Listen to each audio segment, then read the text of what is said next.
अच्छा जी, सिंपली हमारी जो क्लास होगी ना, हमारी इस क्लास का स्ट्रक्चर ये होगा कि आपने अभी तक ना 2-3 चीज़ें पढ़ी हैं। एक आईसीटी पढ़ा है, दूसरा वाइकूफ पढ़ा है और तीसरा आपने पढ़ा है वीएसए। ठीक है। अब हमने अपनी इस क्लास में ये देखना है कि हमने इन तमाम चीज़ों को किस तरह अपने चार्ट्स पर अप्लाई करना है। आगे हमारी फंडामेंटल्स पे क्लास होगी, फॉरवर्ड टेस्टिंग पे क्लास होगी, बैक टेस्टिंग पर होगी, फंडिंग अकाउंट पर होगी। अभी बहुत कुछ पड़ा है आपके लिए। ठीक है। अभी आपको मैंने बहुत सी चीज़ें बतानी है। ये अभी हम कह लेंगे ये एक हद तक अगर हम टेक्निकल्स की बात करें तो उसमें तो आई थिंक ये 100% हमारा काम होने वाला है, लेकिन ये भी आपका 50 to 20% मैटर करेगा जब आगे जो चीज़ें इंपॉर्टेंट आएंगी। तो आज की इस क्लास में हम इंपॉर्टेंटली सिर्फ एक चीज़ देखेंगे कि किस तरह हम आईसीटी प्लस वीएसए या वाइकॉफ कह लें, इन चीज़ों को यूज़ करेंगे। दूसरी बात, मैं आपको अपनी जो मैंने प्रीवियसली इस थ्रू आउट ये फरवरी है, जो कि मैंने अपनी ट्रेड्स कम्युनिटी में भी शेयर की हुई हैं, स्टूडेंट्स के साथ भी शेयर कर देता हूँ। ठीक है। या कभी कभार पब्लिक कम्युनिटी में भी शेयर कर देता हूँ। उनके साथ जो मैंने ट्रेड्स ली हैं, उन ट्रेड्स का मैं आपके साथ रीज़न भी डिस्कस करूंगा। ठीक है। वो ट्रेड्स मैंने क्यों ली हैं, क्या ऐसी चीज़ है जो मैंने देखी उन ट्रेड्स में और मैंने उनको किस तरह लिया है, ताकि आपको अंदाज़ा हो कि हम आईसीटी को और वाइकॉफ को यूज़ करके कैसे ट्रेड्स ले सकते हैं। और फिर मैं आपको ये भी दिखाऊंगा कि कितने मेरे एसएल हुए। ठीक है। कितने मेरे ब्रेक इवन और क्या टीपी क्या क्या हिसाब था। सब चीज़ें आज की क्लास में हम डिस्कस करेंगे और आपके जो भी कन्फ्यूजन होगा अबाउट इस चीज़ को लेकर कि हमने एग्जीक्यूशन कैसे करनी है, मेन ऐसे कह लें कि ये एग्जीक्यूशन फेज़ होगा हमारा, हम उसको भी डिस्कस करेंगे। अब यहाँ पर आपने एक बात याद रखनी है, हमने आईसीटी स्टडी किया है। आईसीटी के अंदर आपने दो चीज़ें मेन पढ़ी हैं, एक आपका डेली बायस एंड दूसरा आपका लेवल मार्किंग। अब जब भी आपने ट्रेड लेनी होती है ना, तो ट्रेड लेने से पहले ना आपने 3 स्टेप्स में अपनी ट्रेड्स को डिवाइड कर लेना है। जिस दिन आपने अपने चार्ट के सामने आकर बैठना है ना कि आज मैं ट्रेड करने बैठ रहा हूँ, गैम्बलिंग नहीं करनी ना आपने, तुक्का नहीं मारना कि ये भी फेयर वैल्यू गैप बना, यहाँ से भी बाय जा सकता है, यहाँ से सेल आ सकता है, ये तुक्के नहीं मारने। आपने प्रॉपर ट्रेड करनी है। और जब आपने एक प्रॉपर ट्रेड करनी है तो आपके पास एक प्रॉपर प्लान होना चाहिए। अगर आप बाय कर रहे हैं तो क्यों कर रहे हैं, सेल कर रहे हैं तो क्यों कर रहे हैं, बाइंग के पीछे क्या रीज़न है, सेलिंग के पीछे क्या रीज़न है, आपने हर एक चीज़ को मद्देनजर रखना है। अगर हम सबसे पहले बात करें आईसीटी की या वाइकॉफ की, इन दोनों चीज़ों को फिलहाल हम साइड पर रख देते हैं। हम ये देखते हैं कि एक इंसान को ट्रेड करने के लिए क्या चीज़ें चाहिए होती हैं। ठीक है। सबसे पहले आपको जब आप चार्ट पर हैं तो आपने एक चीज़ आपको पता होना ज़रूरी है कि आपका डेली का बायस क्या है। डेली बायस सबसे ज़्यादा इंपॉर्टेंट है। अगर आपको ये नहीं पता कि आप किस डायरेक्शन में बैठने जा रहे हैं, जैसे कुछ लोग ये कहते हैं कि आपका ट्रेंड क्या है, कुछ कुछ कहते हैं, कुछ कहते हैं, लेकिन इसे हम सिंपल ये कह सकते हैं कि आपको पता होना चाहिए कि आपकी आज के दिन की डायरेक्शन क्या होगी, आप किस चीज़ को टारगेट करना चाहेंगे, कौन सी तरफ बैठना चाहेंगे, किस तरफ आपका माइंड कह रहा है कि आपने जाना है। सबसे पहली चीज़ आपके पास क्या होना चाहिए, डेली बायस। अब ये बायस वो चीज़ है जिसके ऊपर हमने ऑलमोस्ट 2 क्लासेस की हैं। एक मैंने आपको प्रॉपर की क्लास दी थी बायस एंड नैरेटिव्स के ऊपर। ठीक है। आपके बायस आपके नैरेटिव्स के ऊपर डिपेंड होने चाहिए, ना कि आपका एक तुक्का होना चाहिए। ऐसे नहीं कि आगे बैठ जाए, ठीक है आज मैंने बाय बैठ जाना, दिल कर रहा है तो बैठ जाना है, ऐसा नहीं करना। दिल जो मर्जी करे, आपने ये देखना कि आपके नैरेटिव्स क्या कह रहे हैं, आपके नैरेटिव्स आपको क्या बता रहे हैं कि आपने किस तरफ बैठना है, उस तरफ आपने बैठना है। तो सबसे पहले जो मेन चीज़ है वो होनी चाहिए आपके बायस। अब मैं जो आपको जितनी भी ट्रेड्स दिखाऊंगा ना अपनी, उसमें आपने एक चीज़ देखनी है कि जिस बायस में मैं बैठा क्या वैसा हुआ, वो मैटर ही नहीं करता। एक बात याद रखें, आईसीटी भी ये बात कहता है कि मुझे इतनी उसको हो गई 3 डिकेड्स हो गई हैं, यानी कि 30+ साल हो गए, 1992 से कर रहा है तो ऑलमोस्ट 34-35 ईयर हो गए उसे। वो एक बात बार बार कहता है, वो कहता है कि मैं भी परफेक्टली बायस नहीं फाइंड कर सकता। ठीक है। 100% आप बायस कभी भी डिफाइन नहीं कर सकते हैं। तो आपके पास सिंपल 3 ही डायरेक्शन होती हैं या 3 किस्म के बायस होते हैं। या तो आपके बायस बुलिश होंगे, या बेरिश होंगे, या न्यूट्रल होंगे। न्यूट्रल में आपने बेरिश हैं तो आप बेरिश की तरफ जाएंगे, सेल साइड जाएंगे। आप देखेंगे रिसेंट आपके पास कोई लेवल है तो आप वहाँ से कैसे जा सकते हैं, या कोई भी आप अपने पॉइंट ऑफ इंटरेस्ट वगैरह मार्क करेंगे। ये मैं आपको चार्ट पे जाकर सब चीज़ें समझाता हूँ, अपनी डेट्स भी शेयर करूँगा तो आपको मज़ीद आसानी हो जाएगी। अगर बुलिश हैं तो आप बुलिश पॉइंट ऑफ इंटरेस्ट को ज़्यादा अहमियत देंगे। देखें जब आपके बायस होंगे ना, आपने फिर चार्ट को वैसे देखना है, फिर आपने ऑपोजिट जितने भी लेवल्स बने हुए हैं ना, आपने उन्हें इग्नोर करना है। आपने सिर्फ अपने बायस को फॉलो करना है। दूसरे लेवल सिर्फ आपके लिए टीपीज के तौर पर काम करेंगे, वो आपके लिए एज एक लिक्विडिटी पूल होंगे, आप उन्हें टारगेट करें। ठीक है। तीसरी चीज, अगर आपके बायस न्यूट्रल है तो फिर आप क्या करेंगे, ये ऑलरेडी डिस्कस है, क्लास में भी डिस्कस है। तो फिर हम वेट करेंगे कि मार्केट हमें किस तरफ डिस्प्लेसमेंट देती है, मार्केट हमें क्या सिनेरियो बताना चाह रही है। ठीक है। उस सिनेरियो के वे में हम मार्केट में बैठ जाएंगे। सबसे पहली बात कि आपको अपने बायस का पता होना ज़रूरी है, ठीक है। अब दूसरी बात आपको जब अपने बायस का पता चल गया तो आपने अपने आप से एक सवाल पूछना है कि आप कौन से टाइप के ट्रेडर हैं। हर इंसान एक ट्रेडिंग में, एक बात याद रखें, ट्रेडिंग में हर सलाह नहीं चलती। अगर कोई इंसान कहता है ना ट्रेडिंग सिंपल है, बकवास कर रहा है, खुली बकवास कर रहा है। कोई कह रहा है ट्रेडिंग हार्ड है, हाँ वो काफ़ी हद तक कुछ सच भी कह रहा है, लेकिन एक बात में याद रखें, ये जो जितना भी कहते हैं ना, मैं आपको ऐसी कोई बात नहीं कर रहा ट्रेडिंग सिंपल है। हाँ कह सकते हैं सिंपल है, ईजी नहीं है, ठीक है। हम सिंपल को ले लेते हैं ईजी के मानों में, ऐसा नहीं है। आप जितना जितना इस मार्केट को सीखेंगे ना, जितना जितना आप इसके अंदर डेप्थ में जाएंगे, आपको एक चीज़ की रियलाइजेशन होगी कि यार ये बहुत ज़्यादा ओवर कॉम्प्लिकेटेड है, बहुत ज़्यादा ओवर कॉम्प्लिकेटेड है। आपको अंदाज़ा भी नहीं है कितनी ज़्यादा ओवर कॉम्प्लिकेट है। लोग कहते हैं जी मार्केट को ये ना करो, वो ना करो, ये पता कौन लोग बात कर रहे होते हैं? ये वो लोग कर रहे होते हैं जिन्होंने अभी तक कुछ उखाड़ा नहीं होता, जिनको अपनी ट्रेड्स का भी पता नहीं होता। ये वो लोग होते हैं जो रोजाना सेटअप्स पर बैठने की, इनके अंदर इतना भी सब्र नहीं होता, इतना भी नहीं होता कि 90 मिनट की टाइम फ्रेम की विंडो के अंदर ये बैठ के चुप करके बैठ जाएं, बोरिंगनेस बर्दाश्त कर जाएं, ये भी नहीं होता। तो जो इंसान 90 मिनट एक चार्ट स्क्रीन के आगे नहीं बैठ सकता, खाक करेगा वो ट्रेडिंग। तो आपने ये देखना है कि आप किस टाइप के ट्रेडर हैं, आप इंट्राडे हैं, आप स्कैल्पर हैं, या क्या है। तो हमारी सूरत में हम आते हैं इंट्राडे, ठीक है, हम इंट्राडे ट्रेडिंग करते हैं। इंट्राडे ट्रेडिंग में क्या होता है? इंट्राडे ट्रेडिंग में ये होता है कि हम जो लेवल या जो भी ट्रेड लेते हैं ना, वो हम एक सेशन के अंदर कोशिश करते हैं क्लोज करने की, ठीक है। यानी कि हम 1 से 2 घंटे की हमारी जो होगी इसी दौरान, उसके बाद फिर हम आउट हो जाते हैं ट्रेड से, या तो हमारा टीपी हो जाता है या एसएल हो जाता है। तो दूसरी चीज़ जो आपने अपनी ट्रेड के अंदर याद रखनी है वो ये होता है कि आपने जब एक बायस फाइंड कर लिया, आपने पता चल गया कि आज आपने बुलिश साइड बैठना है, या आपको ये पता चल गया कि आपने बेरिश साइड मार बैठना है, तो आप मार्क करेंगे अपने चार्ट पर पॉइंट ऑफ इंटरेस्ट, पीओआई कह लें, आप इसे पीडीआरएस कह सकते हैं, जो चाहें आप इसे कह सकते हैं। इसका अगर मैं सिंपल लैंग्वेज में इसे मैं कहना चाहूँ तो आप मार्क करेंगे अपने चार्ट्स पर लेवल्स। अब ये लेवल्स क्या होंगे? अब देखें ना, अब आपको ये पता चल गया कि आपका जो डायरेक्शन है या जो मार्केट है वो लाइक बुलिश साइड जाएगी, ठीक है, वो ऐसे अप साइड जा रही है। अब आप क्या ऐसे ही बाइक ट्रेड ले लेंगे? ऐसा तो नहीं होता ना। आप वो जो लेग होगी ना, उस लेग में कुछ ऐसे जोन्स होंगे जिनको आप मार्क करेंगे, कुछ ऐसे जोन्स होंगे जो आपके लिए एक सबसे ज़्यादा अहम रोल प्ले करेंगे, ठीक है। वो जो जोन होंगे ना, उन जोन्स का आपने वेट करना है, यानी कि आपने पॉइंट ऑफ इंटरेस्ट मार्क करने, अपने लेवल्स मार्क करने, और लेवल्स मार्क करने के बाद आपने वेट करना है मार्केट उन पॉइंट ऑफ इंटरेस्ट पर, उन आपके उन लेवल्स पर है, और उन लेवल्स पर आने के बाद फिर आपने तीसरा सबसे इंपॉर्टेंट काम करना है, ठीक है। ये वो काम होगा जो कि सबसे ज़्यादा इंपॉर्टेंट होगा। ये काम होगा, आपने करनी है कंफर्मेशन।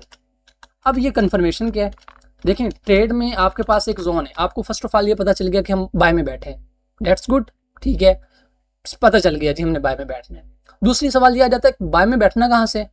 हम डिस्काउंट प्रीमियम लगाएंगे, जो हमने चीज़ें पढ़ी हैं, ठीक है, हम प्रॉपर अपना लेवल डिफाइन करेंगे, हम देखेंगे हमारे पास नियरेस्ट लिक्विडिटी कहाँ पड़ी है, गैप्स वगैरह कहाँ हैं, ऑर्डर ब्लॉक कहाँ पड़ा है, जो भी चीज़ होगी हम हर चीज़ मार्क करेंगे, सही हो गया। उसके बाद जो तीसरी हमारे पास सबसे ज़्यादा इंपॉर्टेंट चीज़ आ जाएगी, वो आ जाएगी कन्फर्मेशन। कन्फर्मेशन कैसे करनी है? लेवल पर जब मार्केट आपके पास पहुंचेगी, जब मार्केट आपके ये जो लेवल्स हैं, मार्केट अप साइड जा रही है, तो आपको पता चल गया कि हमारे पास लेवल है, जैसे कि ये एक लेग बनी हुई है, आपने एक लेवल ड्रॉ कर लिया कि मैं अब डायरेक्ट यहाँ से इंटर नहीं हो सकता, मैं स्टॉप लॉस कहाँ रखूंगा, बहुत सी चीज़ें मैनेज करनी होती है ना आपने। अब गैम्बलिंग तो है नहीं, ये कारोबार है ना, आपने वे में इसको लेकर चलना है। जब मार्केट आपके लेवल पर पहुंचेगी, अब यहाँ पर आपने क्या करना है, यहाँ पर आपने कंफर्मेशन देखनी है। कंफर्मेशन का सिंपल मतलब ये होगा कि आप ये देखेंगे क्या एक्चुअल में मार्केट वो करना चाह रही है जो मैं चाह रहा हूँ इससे, क्या मार्केट सच में बाय जाने जा रही है, यहाँ से हमें कोई रिजेक्शन दे रही है मार्केट, यानी कि ऐसा कुछ भी हो रहा है, तो फिर हम यहाँ से बैठेंगे बाय में, ठीक है। और बाय में बैठने के बाद फिर हम अपनी ट्रेड लेंगे। जैसे मैंने आपको कुछ क्लासेस दी हैं about risk management, risk reward ratio, ये सारी चीज़ें, ठीक है। अब ये कंफर्मेशन आप लेंगे, कंफर्मेशन लेने के बाद आप इसका कंफर्मेशन को अगर मैं कहूँ ना अपनी ज़ुबान में, कंफर्मेशन आपके लिए क्या काम करेगी? कंफर्मेशन को आप लेंगे एग्जीक्यूशन के तर्ज में, कि आप अपनी जो ट्रेड होगी ना, आपने अपनी ट्रेड को एग्जीक्यूट करना है। अब एग्जीक्यूट ये सबसे ज़्यादा इंपॉर्टेंट है। आप देखेंगे बहुत से लोग लेवल शेयर कर देते हैं, उन्हें पता होता है कि मार्केट ने इस तरफ जाना है, लेकिन जब मार्केट में वो उस मूव को कैप्चर करने की बात आती है ना, वो बड़े कच्चे निकलते हैं। उन्हें पता नहीं होता कि उस मूव को कैच कैसे करना है। उस मूव को कैच करने के लिए हमारे पास सबसे इंपॉर्टेंट चीज़ ये होती है कि हमें कंफर्मेशन हो कि यहाँ से मार्केट जाएगी, और फिर हम with defined TP and defined SL के साथ मार्केट में एंटर होंगे। और यहाँ पर मैं एक चीज़ और ऐड करना चाहूँगा, वैसे तो यहाँ ये बात खत्म हो जाती है, लेकिन ये तीनों चीज़ें मिलाने के बाद चौथी चीज़ मैं आपको कहूँगा मैनेजमेंट। आपको मैनेज करना आना चाहिए। मैं कोई रिस्क मैनेजमेंट की बात नहीं कर रहा, मैं मनी मैनेजमेंट की बात नहीं कर रहा, मैं ट्रेड मैनेजमेंट की बात नहीं कर रहा, बल्कि सबकी इकट्ठी बात कर रहा हूँ, किसी एक चीज़ की बात नहीं कर रहा। आपको अपना पैसा मैनेज करना आना चाहिए, आपको अपनी ट्रेड मैनेज करनी आनी चाहिए, आपको अपना रिस्क मैनेज करना आना चाहिए। मैनेजमेंट एक ऐसी स्किल है जो कि ट्रेडर को डिफाइन करती है, ना आपके टेक्निकल्स, ना आपके फंडामेंटल्स, ना आपकी इमोशंस, ना आपकी साइकोलॉजी, कुछ भी आपको ट्रेडिंग में कामयाब नहीं करती, सिर्फ और सिर्फ आपकी मैनेजमेंट कामयाब करती है। जो इंसान जितना अच्छा मैनेजर होगा ना, जितना अच्छा मैनेज करना जानता होगा, कैपिटल को, रिस्क को मैनेज करना जानता होगा, वो इंसान उतना ज़्यादा सर्वाइव करेगा। एक बात हमेशा याद रखनी है, ये बात अपने सीने में प्रो लें, ठीक है, ये बात याद रखें। टाइम इन द मार्केट, कि आपने मार्केट में कितना टाइम गुजारा है, beats timing in the market.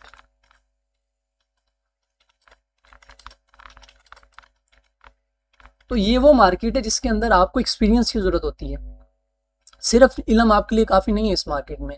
आप जितना मर्जी नॉलेज ले लें, आप जितनी मर्जी वीडियो देख लें, आपको एक्सपीरियंस जब तक मार्केट में नहीं मिलेगा आप कुछ नहीं कर सकते। Time in the market beats timing in the market. और आप देखेंगे अगर एक इंसान रेगुलरली स्पोर्ट्स सिस्टम की किसी भी चीज़ पर काम कर रहा है ना, और वो अपनी ट्रेड्स को, अपने चार्ट को जानता है, अगर उसके अंदर इतना एक बिहेवियर आ गया होगा कि वो चार्ट से बात कर सकेगा, ठीक है, उसे वो ट्रेड लेनी आ गई होंगी, तो ये सबसे ज़्यादा इंपॉर्टेंट थिंग होती है। तो मैनेजमेंट सबसे ज़्यादा इंपॉर्टेंट है, ठीक है, और टाइम सबसे ज़्यादा जो मार्केट में गुजारा है। अब ये मैंने आपके सामने एग्जीक्यूशन का एक फ्रेमवर्क निकाला है कि हमने अब किस तरह एग्जीक्यूट करना है। अब ये है सिंपल फ्रेमवर्क जो कि यूनिवर्सल है, कह सकते हैं कि हर कोई इस्तेमाल करता है। अब हमने इसको कैसे यूज़ करना है, बात तो हमारी हो रही है ना। हमने ये जो ट्रेडिंग सीखी है, हमने आईसीटी सीखा है, हमने वीएसए सीखा है, हमने इसको कैसे अप्लाई करना है। अब आते हैं इस टॉपिक की तरफ। देखें, 22 में डिफाइन करने के लिए लोग मुख्तलिफ चीज़ें, डायरेक्शन, इसको हम डायरेक्शन कहेंगे, ठीक है। डायरेक्शन डिफाइन करने के लिए लोग मुख्तलिफ चीज़ों का सहारा लेते हैं। कोई मूविंग एवरेज देख लेते हैं, कोई ट्रेंड देख लेते हैं, कुछ ये मार्केट स्ट्रक्चर का सहारा ले लेते हैं, कोई ट्रेंड लाइन, ये चीज़ें हमने देखने 22 नैरेटिव्स, जिसमें हम कहेंगे अगर हमने मार्केट में 22 देखने हैं तो हम क्या देखना चाहेंगे, हम देखेंगे कि हमारी मार्केट में लिक्विडिटी कहाँ है, यानी कि हमारा फोकस कहाँ होगा, लिक्विडिटी पे। हम लिक्विडिटी को टारगेट करेंगे कि हमारी मार्केट में लिक्विडिटी कहाँ पड़ी है। हमारा सिंपल सा पर्पस होगा लिक्विडिटी डिफाइन करना। ये है हमारे 22, ये हमारा पहला स्टेप होगा। जिस दिन आपने चार्ट में बैठना है, आपने ये देखना है कि आपकी लिक्विडिटी कहाँ है। दूसरा, आपने मार्क करने पॉइंट ऑफ इंटरेस्ट, जिसे हम लेवल्स कहते हैं। अब यहाँ पर आपको कौन सा नॉलेज दरकार है, यहाँ पर आपके पास जो आपने आईसीटी सीखा है ना, आईसीटी के fair value gap, order block, breaker block, आप बाकी ये जितने भी रिजेक्शन ब्लॉक वगैरह उसी के अंदर आ जाते हैं, ठीक है, लिक्विडिटी वाइड्स वगैरह, आपने ये चीज़ें मार्क करनी है अपनी चार्ट्स पर, ठीक है, प्रॉपर। अब तीसरा आ जाएगा आपके पास जो मेन चीज़ होगी, वो होगी कन्फर्मेशन। अब आपने फेयर वैल्यू गैप मार्क कर लिए, आपने हाई टाइम फ्रेम का ऑर्डर ब्लॉक मार्क कर लिए, ठीक है, और ये सारी चीज़ें मार्क कर ली। फिर आपने लेनी है कन्फर्मेशन। अब कन्फर्मेशन कैसे लेनी है, कन्फर्मेशन के लिए हम यूज़ करेंगे VSA, वॉल्यूम स्प्रेड एनालिसिस, ठीक है। आप इधर अपना हार्मोनिया डिवर्जेंस एफर्ट EVR भी यूज़ कर सकते हैं, effort versus result, subsequent shift analysis, ठीक है, आपको जो सिखाए हैं। लेकिन मेरी प्रेफरेंस स्टार्टअप में ये है कि आप सिर्फ और सिर्फ VSA के जो मैंने आपको टिक बाय टिक 5 बताए ना सेटअप, और उन पे रहे ताकि आपको कॉन्फिडेंट है। फिर जैसे जैसे आप वॉल्यूम को स्टडी करना जाने, देखिए वॉल्यूम एक आर्ट है। बार बार मैं ये रिचर्ड डी वाइकॉफ की एक बात आपको कहता हूँ कि वॉल्यूम एक आर्ट है, ये कोई साइंस नहीं है कि 2 + 2 4। वॉल्यूम एक आर्ट है, आपको इसको इंटरप्ट करना आना चाहिए, इसको अंडरस्टैंडिंग। और यकीन माने अगर वॉल्यूम को समझ लेते हैं ना, वॉल्यूम को समझ लेते हैं, 90% टाइम्स तक आप मार्केट को इंटरप्ट कर पाएंगे अगर सही वे में समझ जाए।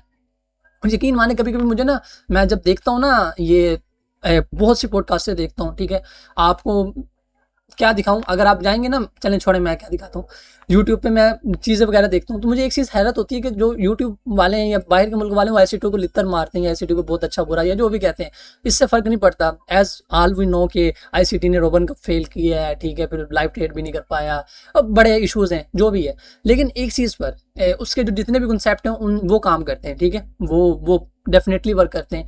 तो मैं आईसीटी को एज एक पर्सन नहीं बल्कि उसके कॉन्सेप्ट को देखे जाए तो वो कॉन्सेप्ट वर्क करते हैं, और हमें उसके कॉन्सेप्ट से, हमें उससे कोई घर का सौदा नहीं लेना, या कुछ हमने कोई घर की हमारी ना उससे कोई रिश्तेदारी है, कुछ भी नहीं है, ठीक है।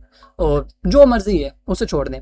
दूसरी बात, मैं बात करता हूँ वॉल्यूम की। आपको पता है कि वाइकॉफ जो कि सबसे ज़्यादा सबसे ज़्यादा सबसे ज़्यादा वाइकॉफ इम्पोर्टेंट है हमारे लिए, आईसीटी ने अपने डिस्क्रिप्शन में उसका नाम लिखा हुआ और वो ये कहा हुआ है कि स्मार्ट मनी कॉन्सेप्ट, जिसे आप वाइकॉफ कहते हैं। आप जानते हैं कि वाइकॉफ इतना जीनियस था कि उस वक्त ये आपके पास स्क्रीनें नहीं होती थी, उस वक्त कॉल करके ऑर्डर लगाए जाते थे, और आप सोच कर हैरान हो कि उस वक्त में उसने इतना बड़ा method auction theory, market theory का बताया। ये फेयर वैल्यू की, सारी चीज़ें ओल्ड है, आईसीटी ने पॉलिश किया है, नो डाउट, ठीक है। लेकिन जब हम वॉल्यूम की बात करते हैं ना, तो वॉल्यूम काफ़ी हद तक हमें ये ना, यकीन माने, एक मुझे तो सच बताऊँ ना, अगर मैं पर्सनल बात करूँ तो मेरी ईगो को सेटिस्फाइड करता है, ठीक है। यानी कि मुझे अपने लिहाज से, मैंने किसी को दिखाना नहीं है, ठीक है, अपने वे में मुझे स्क्रीन के आगे मुझे कॉन्फिडेंट रखता है कि नहीं यार, मैं खाली कैंडल्स को नहीं देख रहा। देखें, एक इंसान सिर्फ इन कैंडल्स को देख रहा है, इन कैंडल्स में क्या है, कुछ भी नहीं है इन कैंडल्स में। ये कैंडल, अब ये देखें ना, एक तो इंसान ये भी कह सकता है कि कितनी अच्छी बाय की कैंडल बनी है। अब उसको क्या पता, नेक्स्ट कैंडल ने हमें बता दिया कि यहाँ स्मार्ट मनी सेलिंग करने वाले हैं, आराम से टॉप रिवर्सल बना है, आपको पता है, ठीक है, मार्केट नीचे गिर गई, ठीक है, ये आपकी यहाँ पे नो डिमांड नो सप्लाई, ये चीजें बनती रहेंगी। ये कौन सी कैंडल बनी है, नो डिमांड बनी है, इसके बाद मार्केट फिर नीचे गिर गई, एक आदमी आके कहेगा प्राइस एक्शन वाला 90 वाला, ये कितनी अच्छी बाय की कैंडल है, मारा बूजो टाइप कैंडल, ऊपर ऊपर विग भी नहीं है, अब मार्केट बाय जाएगी, मार्केट ने पिछली कैंडल को इंगल्फ भी कर ली है, ये हो गया वो हो गया, लेकिन उसको ये नहीं पता कि नो डिमांड कैंडल बनी है, मार्केट का डायरेक्शन किया है। यानी कि इधर आपने हजारों चीजें देखनी है वॉल्यूम में, और वॉल्यूम आपको बहुत ज्यादा कॉन्फिडेंट देगा, लेकिन कॉन्फिडेंस हमेशा आपकी बैक टेस्टिंग से आता है, ये बात आपने हमेशा याद रखनी है। तो आपने कंफर्मेशन जब भी करनी है वो अकॉर्डिंग टू वीएस से करनी है, ठीक है। आपकी कंफर्मेशन हमेशा वीएसए के अकॉर्डिंग होने चाहिए, उसके अलावा आपने कंफर्मेशन नहीं करनी। अगर आप वीएसए के अलावा कोई भी कंफर्मेशन करेंगे तो आप फिलहाल मार खाएंगे। तो चलें जी, आगे बढ़ते हैं, और आगे बढ़ने के बाद हम अगली चीज़ देखते हैं। अब ये मैनेजमेंट आपका क्या होगा, जो मैंने आपको क्लासेस दी है रिस्क मैनेजमेंट की, मनी मैनेजमेंट की, उसमें हम डिस्कस कर चुके हैं कि आपको 1%, 0.5% अपने बैलेंस के अकॉर्डिंग जो भी होगा रिस्क लेना है, फिर ट्रेड मैनेज करनी आनी चाहिए आपको, स्टॉप लॉस को ट्रेल करना, ये सारी चीज़ें, ये आपको जो साइकोलॉजी वाला फेज है ना ट्रेडिंग विद इन, उसमें इन तमाम चीज़ों को मैंने डीपली डिस्कस किया हुआ है। अब यहाँ से हम इतना हमारा क्लियर हो गया है कि हम क्या देखेंगे आगे चार्ट पर। अब फिर हम आ जाते हैं ज़रा और डेप्थ में कि हम ये कैसे देखेंगे। अब मैं आपको देने जा रहा हूँ होली ग्रिल, ठीक है, ये बात याद रखिएगा, ये बहुत सिंपल मॉडल है। अपने यहाँ में ना कोई ज़्यादा टाइम फ्रेम आपको यूज़ करने की ज़रूरत नहीं है, daily 4H 1H and just 5 minute, आप 4H को भी निकाल सकते हैं, ठीक है। अगर आप डेली में अपने बायस देखें, 4H में अपने नेगेटिव्स देखकर 4H और 1H में अपने लेवल्स मार्क करें, ठीक है। डेली में अपने बायस वगैरह देखें, अपने नेगेटिव्स देखें 4H तक इंटरडे, 4H और 1H के लेवल्स मार्क करें और 5 मिनट में वॉल्यूम की कंफर्मेशन लें। यकीन माने इन सेटअप की एक्यूरेसी इतनी ज़्यादा है कि आप सोच भी नहीं सकते। अब ये जो जितने भी आपके वीएसए ट्रेडर होते हैं ना, आप गैविन होम्स या ये अपने टॉम विलियम वगैरह को भी देखेंगे, वो स्पोर्ट डिस्टेंस कभी कभी जो यूज़ कर लेते हैं, मेन वो ज़्यादा ना वीएसए पे डायरेक्टली काम करते हैं, ठीक है। उनकी वेबसाइट भी है द ट्रेड गाइडर, उन्होंने ना ये एक वो भी बनाया हुआ है, क्या कहते हैं उसे, सॉफ्टवेयर जो सिग्नल देता है, क्या कहते हैं यार उसे मार्केट में, वो इंडिकेटर लगा लें तो वो सिग्नल देता है, पहले बूट टाइप AI टाइप ऐसा है, खैर जो भी कहते हैं उसे, तो वो उन्होंने बनाया भी हुआ है इसका, वो पुरानी बात है 1990s की बात है, 1995 की, ठीक है। तो अब ये जो गैविन होम्स वगैरह हैं, ये जब वीएसए देखते हैं ना 15 मिनट में 25 मिनट में, सिर्फ वाइकॉफ जो लोग यूज़ करते हैं वो सिर्फ ना 15 मिनट 30 मिनट में वाइकॉफ के स्कीमेटिक्स देखते हैं और उनको देखने के बाद सिर्फ ट्रेड्स प्लेस कर लेते हैं। लेकिन हमने ऐसे नहीं करना, हमने ये करना है कि हमने सबसे पहले अपने पॉइंट ऑफ इंटरेस्ट मार्क करने जो कि 1H या 4H पर होंगे। हाँ, फिर इंसान नीचे भी आ जाता है, जैसे आपने टाइम फ्रेम अलाइनमेंट बढ़ी हुई है, आप 30 मिनट हद 15 मिनट तक के लेवल मार्क कर सकते हैं, ठीक है। फिर कंफर्मेशन के लिए हम उसी के अकॉर्डिंग टाइम यूज़ करेंगे। अगर 1H का लेवल है तो 5 मिनट, 30 मिनट का है तो 3 मिनट, 1 मिनट 15 मिनट का है तो फिर आपने 1 मिनट का टाइम फ्रेम देखना। तो ये सबसे ज़्यादा आपके पास इंपॉर्टेंट आ जाता है, ठीक है। तो इसके बाद आपने ये जब आप टाइम फ्रेम अलाइनमेंट कर लेंगे तो आपने इस हिसाब से अपनी ट्रेड्स प्लान करनी है, ठीक है। अब मैं चलता हूँ ज़रा अपने चार्ट पर, ठीक है, और मैं जाकर आपको अपनी ट्रेड्स दिखाता हूँ। वहाँ ज़रा आपको कोई इशू होगा, बाकी सबको तो आवाज़ आ रही है ना? बता दें अगर किसी को। हाँ जी वो जी, आ रही है आवाज। चलें ठीक है। अब मैं आपको ज़रा अपने चार्ट पे लेके जाता हूँ और मैं आपको अपनी कुछ एग्जीक्यूशंस दिखाता हूँ। इसी फरवरी को देखते हैं, ठीक है। एंड ये सारी एग्जीक्यूशन मैंने ऑलरेडी अपनी कम्युनिटी में शेयर भी की हुई है, ठीक है। सबसे पहले आज की ट्रेड की बात करते हैं। तो ये है जी हमारी आज की वो ट्रेड, ठीक है। अब ये देखें ये आज की ट्रेड मैंने क्यों ली थी। यहाँ मुझे ना ऑन करने दें, ज़रा टाइम फ्रेम चेंज करने पड़ते हैं, आजकल ट्रेडिंग बहुत ज़्यादा सुस्त हुआ पड़ा है, ठीक है। आप लोग ये बात जानते होंगे। अगर आप आए ना अपने डेली के टाइम फ्रेम में, तो आप डेली में देखेंगे कि हम ज़रा न्यूट्रल टाइप बन रहे हैं। यहाँ पे हमारे पास ये डेली का एक साइबी पड़ा है, ठीक है, ये वाला, ठीक है। मार्केट्स को भी कंप्लीटली ब्रेक नहीं करी, यानी इसके अंदर ही है। और दूसरा अगर आप देखें तो पिछली कैंडल में मार्केट ने यहाँ से टैप करके अपना यहाँ आईआर टू लिक्विड डिवाइड में यहाँ टैप किया, देन आगे इधर डिस्कस किया। तो आज के कैंडल में जरा मैं देख रहा था न्यूट्रल टाइप। तो अगर हम आए ना 1H में, आज के दिन में 1H में अगर आप देखें तो आज के दिन में स्ट्रक्चर बहुत बुरा रहा है। मार्केट बिल्कुल रेंज में रही है, ये आपके सामने। ये कोई स्ट्रक्चर नहीं है मार्केट का, ये कोई भी स्ट्रक्चर नहीं है। मार्केट एक रेंज में डिफाइन है। ये देखें ये रेंज बनती है आपकी जी, इस रेंज के अंदर मार्केट फंसी हुई है, इस रेंज के अंदर, सही है। अब मैंने ट्रेड करनी थी, मैंने ये देखना था मेरे पास कोई जोन हो जिससे मैं कोई ट्रेड कर सकूं, ठीक है। अब मैंने यहाँ पर ये देखा, जैसे कि पता है मैं किल जोन में आके बैठता हूँ, और आपने भी किल जोन में ही आकर ट्रेड करनी है। सबसे इंपॉर्टेंट बात है कि कभी भी जो ट्रेड करनी है विदाउट किल जोन नहीं करनी। सारा दिन चार्ट देखने की कोई जरूरत नहीं है, खपने की कोई जरूरत नहीं है, सिर्फ आप किल जोन के अंदर है ट्रेड करें, डेट्स इट, ठीक है। फिर मैं आके जब बैठा शाम के टाइम, मैंने एनालिसिस किया। अब यहाँ देखो तो मुझे 30 मिनट में ना एक यहाँ पे एक गैप फील हुआ, ये वाला गैप फील नहीं बना हुआ है, फेयर वैल्यू गैप, ठीक है। ये मैंने ड्रॉ कर लिया। अब मेरा देखे ना, मुझे इसके अलावा चार्ट पर कोई भी जोन नहीं था मेरे पास, और लिक्विडिटी भी मार्केट इस जगह पे फेर रही थी, ठीक है। जब सेशन ओपन हुआ, ये आपके सामने वो सेशन कैंडल की ओपनिंग थी यहाँ से।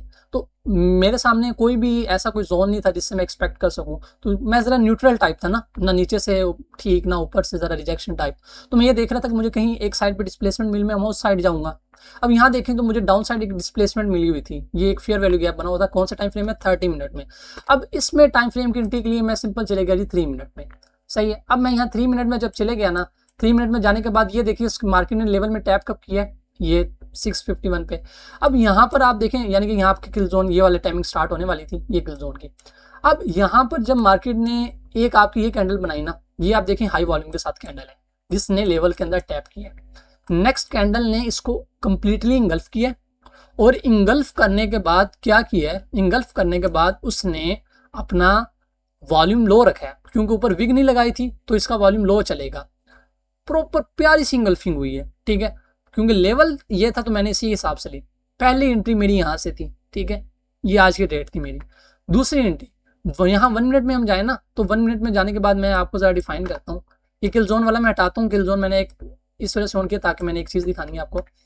अब यहाँ दूसरी एंट्री पता कैसे लगाई, दूसरी एंट्री मैंने इस वे में लगाई कि यहाँ पे हमारे पास एक फेयर वैल्यू गैप बना था, ठीक है। अब मार्केट यहाँ पर रिट्रेसमेंट लेने जा सकती है। बहुत से लोगों के अंदर सब्र नहीं होता। मेन मसला ये होता है कि उन्हें अपने सेटअप पर कॉन्फिडेंस ही नहीं होता है।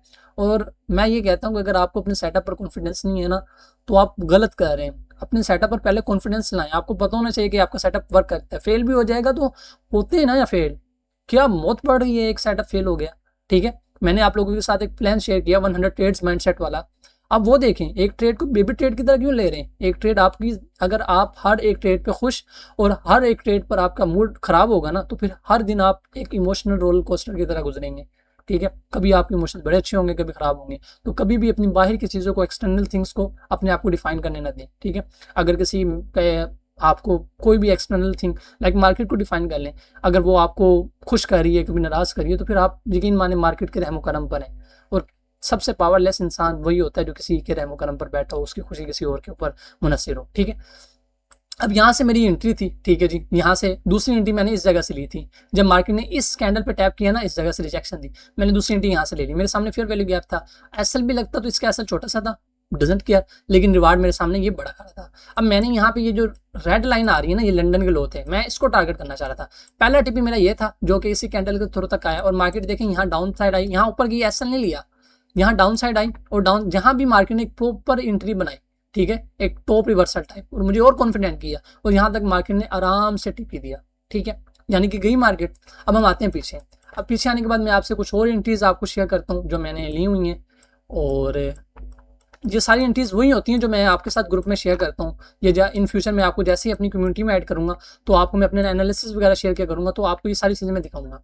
अब ये कल की एक एंट्री थी, मुझे ना किल जोन वाला बंद करने दें, बाकी मैं आपको, मुझे याद ही होता है अपनी एंट्रीज, मैं आपको बता दूंगा। हाँ अच्छा, ये कल की एक एंट्री थी हमारे पास, ये 1H का फेयर वैल्यू गैप था जो कि मार्केट ने ये तोड़ा था। मैं यहाँ से बाय देख रहा था वैसे तो, ठीक है, जो कि यहाँ से नहीं मिली मुझे, नो इशू, कोई मसले की बात नहीं है। लेकिन नीचे 1H की ना एक नो सप्लाई कैंडल पड़ी थी। मैंने आपको नो सप्लाई और नो डिमांड के लेक्चर में बताया था कि no supply and no demand हमारे पास एज अ लेवल के तौर पर भी यूज होते हैं, ठीक है। ये हमारे पास ना 1H की नो सप्लाई कैंडल पड़ी थी, मैंने इसको मार्क किया था। मार्केट्स के अंदर आई हाई वॉल्यूम लगा, अल्ट्रा हाई वॉल्यूम, ठीक है। हमारे पास एक क्लाइमेटिक एक्शन बार बन गई, ठीक हो गया। अब यहाँ पर ना आपने एक चीज़ देखनी है कि यहाँ पर जब मार्केट आई थी ना, ये पीछे जाने दें, हाँ यहाँ पे देखें तो यहाँ पर ना मार्केट ने एक हाई वॉल्यूम लगाया। 5 मिनट में भी ऐसे था। 3 मिनट में पता क्या हुआ? 3 मिनट में किसी इंसान को अगर पता हो, उसने EVR पढ़ा हो, इतनी बड़ी कैंडल है, वॉल्यूम देखे कितना लो है। नेक्स्ट कैंडल अंदर क्लोज हुई है लेकिन वॉल्यूम हाई है। लेकिन अब इसमें एक मसला आ रहा है, इसने पिछली कैंडल की लिक्विडिटी स्वीप नहीं की। अब बहुत से VSA ट्रेडर यहाँ पे कंफ्यूज हो जाते हैं कि यार लिक्विडिटी स्वीप नहीं हुई तो अब हम क्या करेंगे। लेकिन मैं साथ सिल्वर का चार्ट खोल के बैठा हुआ था। अब मैं आपको सिल्वर के चार्ट पे एक बात दिखाता हूँ। कल फौरन मेरे स्टूडेंट ने मैसेज भी किया, मुजम्मिल भाई ये क्या करना है, यहाँ पे EVR तो नहीं बनी। लेकिन मैंने उसे बताया कि मैं ना यहाँ पे एंट्री लेके बैठा हूँ। मैंने यहाँ से एंट्री नहीं ली डायरेक्ट EVR से, मैंने एंट्री यहाँ से प्लान की जैसे ही EVR का ब्रेकआउट हुआ, ठीक है, इस कैंडल से। तो इस कैंडल के बाद मेरा TP पहला ये वाला था, ठीक है। अगर ये 5 मिनट का प्रॉपर या 5 मिनट की कैप का प्रॉपर ब्रेकआउट नहीं हुआ था, आपको पता है विक्स लगाई थी ना मार्केट ने यहाँ, ठीक है, उसके बाद मैंने यहाँ पे अपनी एंट्री क्लोज कर दी थी, ठीक है, आराम से अपना रिस्टोरी बार निकाल के। अब जरा मैं यहाँ आपको दिखाने लगा था सिल्वर का चार्ट। यहाँ सिल्वर का चार्ट जरा ओपन करने दें दोबारा, यहाँ वो कैंडल्स आ जाए ताकि आपको, चलें जी यहाँ देख लें। ये वो जगह थी, क्या इशू है, 1 मिनट, कैंडल्स क्यों नहीं आ रही? यहाँ आ जाता है ऑप्शन,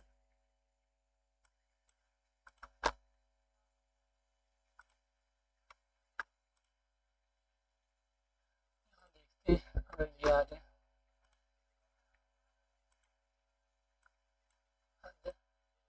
चलें जी, 3 मिनट में ना आपके पास ना एक प्रॉपर डिवर्जेंस बनी हुई थी यहाँ, ठीक है। इसको चार्ट को फुल करें ओपन तो भी हो जाएगा। चार्ट को फुल करूँ?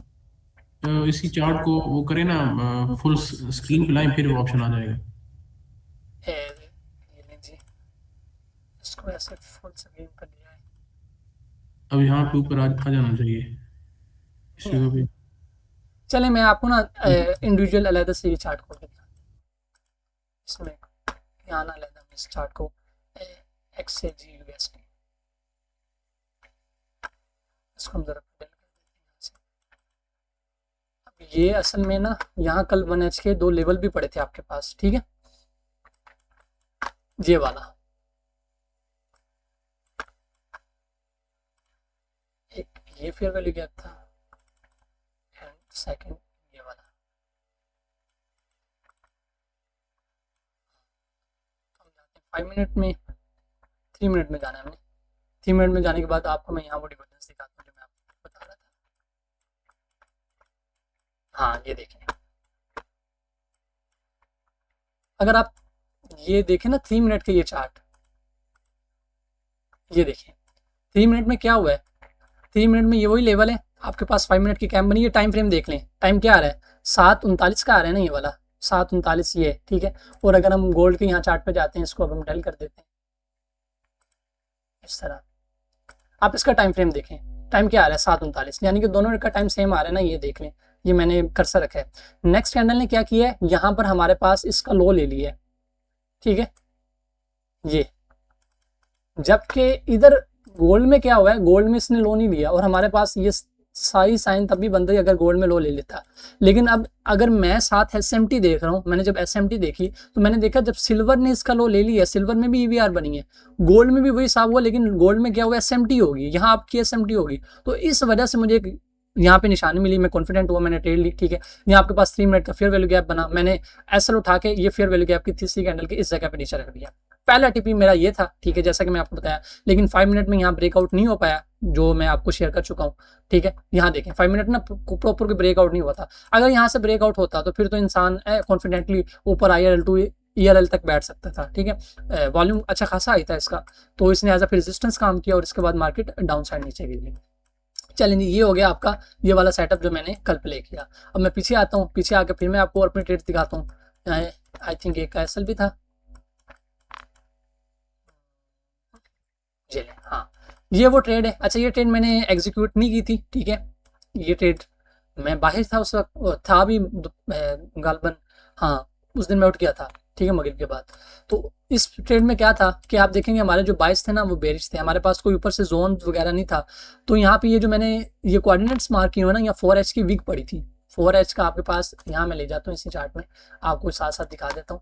4H में अगर आप देखेंगे ना तो 4H में ना हमारे पास एक वीक पड़ी हुई थी यहाँ पे, एक मिनट, ये वाली, ये वीक मैंने मार्क की हुई थी, देखें 4H में हमारे पास ये वीक थी, इस वीक के मैंने कोऑर्डिनेट्स मार्क किए थे जिसे आप रिजेक्शन ब्लॉक कह लें, ठीक है। और 1H के अंदर अगर आप इसी जोन के अंदर देखें ना तो आपके पास ये एक बीपीआर पड़ा था और ये एक ऑर्डर ब्लॉक पड़ा था, ये वाली कैंडल, इसने लिक्विडिटी स्वीप की, प्रॉपर फेयर वैल्यू गैप बनाते हुए नीचे आया, ये लास्ट के नीचे क्लोजिंग दी, एमएसएस भी हो गया, तो हमारे पास ये एज अ ऑर्डर ब्लॉक पड़ा था। अब हमारे पास एक ये थी सिंपल डायरेक्शन के, यहाँ से हम ट्रेड प्ले करेंगे। अब ये मैंने 1H के अकॉर्डिंग अपने लेवल मार्क कर लिए। अब मैं वेट में था, अब जब मार्केट इसके अंदर आई तो आप यहाँ पे देखेंगे ट्रेड मैंने एग्जीक्यूट नहीं की, जैसा कि मैं आपको बता चुका हूँ। तो यहाँ पे ये देखें मार्केट ने टैप किया किसके ऊपर, ऑर्डर ब्लॉक के ऊपर, ये जो रेड लाइन है ना ये ऑर्डर ब्लॉक की, ये देखें ये लिखा हुआ ऑर्डर ब्लॉक, ठीक है, ऑर्डर ब्लॉक के ऊपर टैप किया विद हाई वॉल्यूम।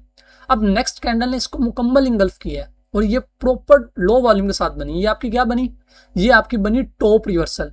यहाँ से आपको सिंपल सा ऐसी एंट्री बनती थी, ठीक है, मैं तो चार्ट के ऊपर ही नहीं था, ये ले, ये आपकी एंट्री बनती थी। और यहाँ पे आपको जो टीपी होता है, पहला टीपी ये पहला लो, फिर उसके बाद आप रिसेंट तक अपना जो भी डिस्ट्रीब्यूट वार्ड होना 1:2 आपको आराम से मिलता है। देखें जब आप प्रॉपर अपने लेवल्स को फॉलो करते हैं ना, आपको अपने बायस नेगेटिव्स पता होते हैं ना, ये देखें 2 कैंडल्स आपको ऐसी टीपी दे जाती हैं, पता नहीं चलता। अब लोग कहते हैं एसएल बड़ा बन रहा है जी, कितना एसएल बना है यहाँ पे 168 पिप का, लेकिन टीपी देखिए कितना बना है 341 पिप का टीपी बना है। आप ये इसको तो मैं जितना मर्जी चाहूँ खींच सकता हूँ, मेरी मर्जी, ठीक है। ये 600 पिप तक हमें टीपी मिल गया, ये ले, अब जो होल्ड करना चाहता तो वो कर ले, ठीक है। लेकिन अगर हम एक रियलिस्टिक रहे, 1:2 तक भी रहे तो हमें उतना डबल टीपी भी मिल गया। तो कारोबार में हम ये नहीं देखते कि हमें हमारा इतना जा रहा है। अगर आप एक अच्छे मैनेजर है ना तो आपने जहाँ पे 0.1 की लोड लगानी है, आप 0.01 की लोड लगा लें, छोटी लोड यूज कर लेना, ताकि आपको आपका रिस्क मैनेज ले जाए उतने ही डॉलर जितने आप जाना चाह रहे हैं। कभी भी लोड साइज ना फिक्स रखते हैं, बल्कि अपना रिस्क आपने फिक्स रखना होता है, मैंने इतने डॉलर का रिस्क लेना है, उसके हिसाब से अपनी लोड साइज एडजस्ट करें। ये आपकी एक रिसेंट ट्रेड होगी, ठीक है, जो हमारे पास परसों बनी थी। अब इसके बाद हम पीछे आते हैं, पीछे आके मैं आपको यहाँ पे ट्रेड शेयर करता हूँ। और यहाँ पर अगर आप देखें ये आई थिंक 1 मिनट में यहाँ पे हमारे पास एक ट्रेड बनी, फिर मैंने यहाँ ली भी थी। तो यहाँ पे आप देखें ये लगा नहीं हुआ हमारे पास, तो यहाँ पर हमारे पास ये हाई वॉल्यूम लगा हुआ था, ठीक है, 5 मिनट की कैप पड़ी थी, इसका यहाँ पर प्रॉपर ब्रेकआउट हुआ है। और ब्रेकआउट होने के बाद हाँ ये वो ट्रेड है जिसका मेरा ब्रेक इवन हो गया था, न्यूज़ भी थी आपको पता था। और उसके बाद मार्केट ने जैसे ही ब्रेक इवन हुआ उसके बाद मार्केट अपसाइड गई थी, ये इसके बाद मार्केट ने यहाँ से ब्रेक इवन किया था, देन अपसाइड चली गई थी। तो ये सिंपल आपके पास एक ये क्लाइमेटी एक्शन बार की थी। और नीचे गया था, नीचे हमारे पास एक लेवल पड़ा था, I think fair value gap पड़ा था 1H का या 4H का, ऐसे हमारे पास एक जोन पड़ा था, ठीक है। अब इसके बाद हम नीचे आ जाते हैं, नीचे आके मैं आपको अपनी और ट्रेड्स दिखा देता हूँ, सही है। अब यहाँ पे नीचे आके ट्रेड्स दिखाएं, ये देखें नहीं, इस दिन ये जुम्मे का दिन था, ठीक है, जिस दिन मैं शॉर्ट देख रहा था। इस दिन में मैंने आपको प्रॉपर हमारा लाइव सेशन भी था जिसमें मैंने आपको बताया था जी ये मेरा ये एसएल हुआ प्रॉपर हमारे पास यहाँ ना, क्योंकि 30 मिनट का जोन था तो 3 मिनट में हमारे पास प्रॉपर नो डिमांड और वो प्रॉपर एंट्री बनी थी। तो मैं ये सारी देख रहा था, ये जो लिक्विडिटी है ना सेल साइड की, ये लिक्विडिटी उड़े मार्केट में, लेकिन खैर वैसा नहीं हुआ। फिर देन यहाँ पे आपके पास ये EVR बना था, ये देख लें, ठीक है, एक हाई मार्केट नीचे गिरी और देन हाई वॉल्यूम, यहाँ से आप अपनी एंट्री, ये देन आगे ये बैक टू बैक। आगे हम जाते हैं पीछे कुछ और, मैं आपको फिर अपनी एग्जीक्यूशन दिखाता हूँ, देन फिर हम बस करते हैं, फिर आपके जो क्वेश्चन होंगे वो हम लेते हैं। अच्छा जी, यहाँ पे ये मैंने ये ट्रेड आपके साथ शेयर की थी, ठीक है। ये दिन कौन सा था, ये ट्रेड मुझे फ़ौरन ही मिल गई थी जैसे मैं आके बैठा था सेशन में, ठीक है, आई थिंक सेशन से पहले ही मिल गई थी मुझे ये ट्रेड। यानी कि यहाँ पे ना देखें हमारे पास ना ऊपर 1H का I think fair value gap पड़ा था, ठीक है। यहाँ फेयर वैल्यू गैप में जब मार्केट आई ना तो 5 मिनट में ये कौन सी कैंडल है जी, नो डिमांड कैंडल है, आप जैसे कि जानते हैं ये नो डिमांड कैंडल है। नेक्स्ट कैंडल इसका ब्रेकआउट किया, लेकिन नीचे बहुत बड़ी विक थी, ये देख रहे हैं नीचे बहुत बड़ी विक थी, तो इसके ऊपर बिल्कुल भी हम यकीन नहीं कर सकते थे, सही है। तो हमने वेट किया कि इस वीक का ब्रेकआउट हो जाए, ठीक है, इस वीक का प्रॉपर एक लो मार्केट ने एक अच्छी प्यारी सी कैंडल बना के यहाँ पे किया, तो यहाँ से मेरी एंट्री थी, ये मैंने सब कुछ आपके साथ शेयर भी किया था, ठीक है। और प्रॉपर इस वीक तक ये यहाँ इस बॉडी तक, हाँ ये बॉडी तक, इस बॉडी तक था मेरा, ये मुझे डर था ये बॉडी ना एज अ वीक रिजेक्शन के तौर पर काम आ सकती है, यहाँ तक मेरा टीपी था। और ये वो ट्रेड है जो मैंने आप लोगों के साथ शेयर भी की थी अपने ग्रुप में। तो ये इस तरह से मैंने ये ट्रेड्स प्लान की हैं, ये 1H का लेवल 5 मिनट में। और उसके बाद आप सिंपल देख सकते हैं। और देखिए मैं ये जितनी भी ट्रेड्स लेता हूँ आपके साथ शेयर कर देता हूँ, ठीक है। अब यही हो सकता है, बाकी अब स्टडी तो आपने खुद करनी होती है ना। और अगर मैं कुछ और दिखाना चाहूँ, बाकी अब जिनके क्वेश्चन है ना वो ज़रा हाथ खड़ा करें, जिनके क्वेश्चन हैं, फिर मैं उनके क्वेश्चन लेता हूँ।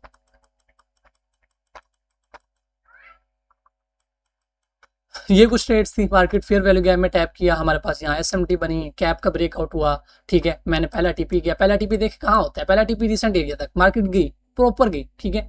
मैंने नहीं लिया था, मैं लंदन हाई टारगेट कर रहा था, मैंने आपको बताया, मेरी ये ट्रेड ब्रेक बन गई, ठीक है। दूसरा मैंने टीपी लिया, दूसरी मैंने ट्रेड ली, यहाँ पे हाई वॉल्यूम लगा, इसका ब्रेकआउट हुआ, ये 95% में रेट था, ठीक है। इसका पहला टीपी भी वही था, लेकिन दूसरा मैं इसको ऊपर तक ले रहा था, भी मैं लंदन का हाई लूंगा, मेरा यही था दिल। लेकिन क्या हुआ कि रिसेंट एरिया तक जो मार्केट ने जाना होता है वो जाना होता है, वो मार्केट गई। देखना जब आपको विन रेट अच्छा मिले तो आप फिर आपको आई थिंक आरआर की फिक्र नहीं करनी चाहिए, फिर आपका आरआर गंदा भी बन रहा है तो आपका विन रेट वो कसर पूरी कर रहे हैं, ठीक है। तो यहाँ पे मार्केट ने यहाँ जब टैप किया, मैंने आपको बताया 3 मिनट 1 मिनट में टॉप रिवर्सल बनी थी। देन फिर मैं इस जगह से ही आउट हुआ था, कोई इस लाइन पे आउट नहीं हुआ, बल्कि इस जगह से मैं मैनुअली आउट हुआ था। और दूसरी ट्रेड मैंने इस ब्रेक वन के करीब पॉइंट में तकरीबन कुछ सम पिप्स के साथ मैंने क्लोज कर दी थी, ठीक है, उसको मैं गिन नहीं रहा। तो इस तरह ये ट्रेड्स मैंने ली हुई हैं। और भी पीछे जितनी भी एग्जीक्यूशन है सारी आप लोगों के साथ क्लियर की हुई मैंने, ठीक है। तो इसमें कोई नहीं है। अब चलें जी, किसी का कोई क्वेश्चन नहीं है, किसी ने भी हाथ खड़ा नहीं किया अभी तक? हाँ जी गुफरान साहब। ये जो नो सप्लाई नो डिमांड है, इसकी थोड़ी सी मतलब इसकी वॉल्यूम की और ये चीज़ें कंफ्यूजन है, इसके बारे में ना थोड़ा सा मजीद थोड़ा एक्सप्लेन कर दें। जी बताएं क्या कन्फ्यूजन है, जरा वो बताएं। मैं इसकी वॉल्यूम की समझ नहीं आती कि ना वॉल्यूम इसमें कैसे कौन सा लेना है और किस तरह से, यानी यानी ये मिक्स भी हो जाती हैं नो उस वाली यानी उसी जगह पे अगर साथ में वो इनगल्फिंग बन जाती है या वो चीज़। चलिए मैं आपको बता देता हूँ। देखिए नो सप्लाई और नो डिमांड में ना आपने एक सिंपल से एक बात याद रखनी है। पहले अगर हम इन दोनों की कैंडल्स की बात करते हैं ना, तो नो सप्लाई या नो डिमांड वो कैंडल्स हैं जो कि ज़रा डोजी टाइप होती हैं, जैसे कि आपके पास ये इस तरह से कैंडल्स होती हैं, ठीक है। ये अब नो डिमांड तो नहीं है। रिसेंट जो मैंने यहाँ पे ट्रेड ली है वो मैं आपको दिखाता हूँ, उसकी कैंडल दिखाता हूँ। वो हमारे पास एक आइडियल सिनेरियो रहेगा।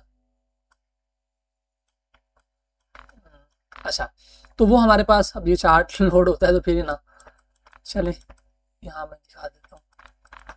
तो वो हमारे पास एक नो डिमांड, एक सिंपल बात के वो आपके पास एक छोटी सी कैंडल होगी विद लो वॉल्यूम। मेन जो आप वॉल्यूम की बात करें ना, तो टेक्स्ट बुक के अंदर या जो हम वॉल्यूम देखते हैं वो देखते हैं प्रीवियस 2 कैंडल से।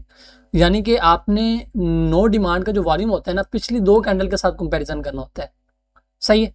और उन 2 कैंडल्स के हिसाब से फिर आप अपना वो देखते हैं कि क्या हिसाब है। यानी कि आपका जो वॉल्यूम होता है वो पिछली 2 कैंडल्स के हिसाब से डिटरमाइन होता है। यानी कि यहाँ पे अगर हम सिंपल बात छोड़ें, स्ट्रेट को छोड़ते हैं, अब यहाँ पे देखें मार्केट अपसाइड जा रही थी। नो डिमांड और नो सप्लाई में एक तो बात, जैसे कि मैंने आपको बताया, बॉडी और उसका वॉल्यूम, ये 2 चीज़ें होती हैं इंपॉर्टेंट। लेकिन सबसे ज़्यादा में वॉल्यूम से ज़्यादा अहमियत मिलती है, क्योंकि वॉल्यूम ज़रूरी है। वॉल्यूम हमें बताता है कि यहाँ पे क्या होने जा रहा है। लेकिन no demand and no supply इतने मजबूत साइन नहीं है कि आप सिर्फ उन्हें विदाउट देख के ट्रेड ले लें, ठीक है।